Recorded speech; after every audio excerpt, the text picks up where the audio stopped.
Bonjour frères et sœurs, merci de votre fidélité. Jésus vient de parler à la foule, enseignant et provoquant des réactions diverses.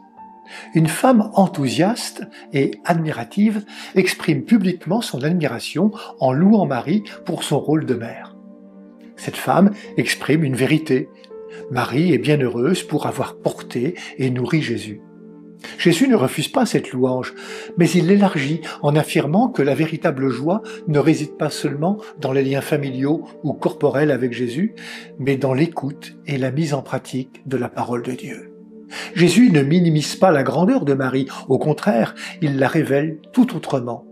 Ce n'est pas seulement parce qu'elle l'a portée dans son sein qu'elle est bienheureuse, mais parce qu'elle a accueilli la parole et s'en est laissée transformer.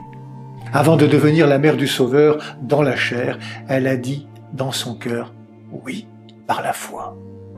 Écouter la parole de Dieu, c'est ouvrir son cœur pour qu'elle prenne racine, qu'elle devienne vivante en nous.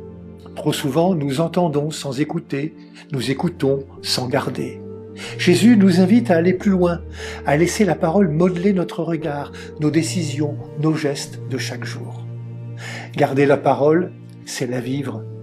Garder dans la Bible ne signifie pas enfermer, mais faire fructifier. C'est permettre à la parole de germer dans le concret de la vie, dans un pardon donné, un service discret, une présence, une prière fidèle, une espérance au cœur d'une épreuve. La vraie joie, dit Jésus, naît de cette fidélité intérieure, celle d'un cœur qui écoute et répond.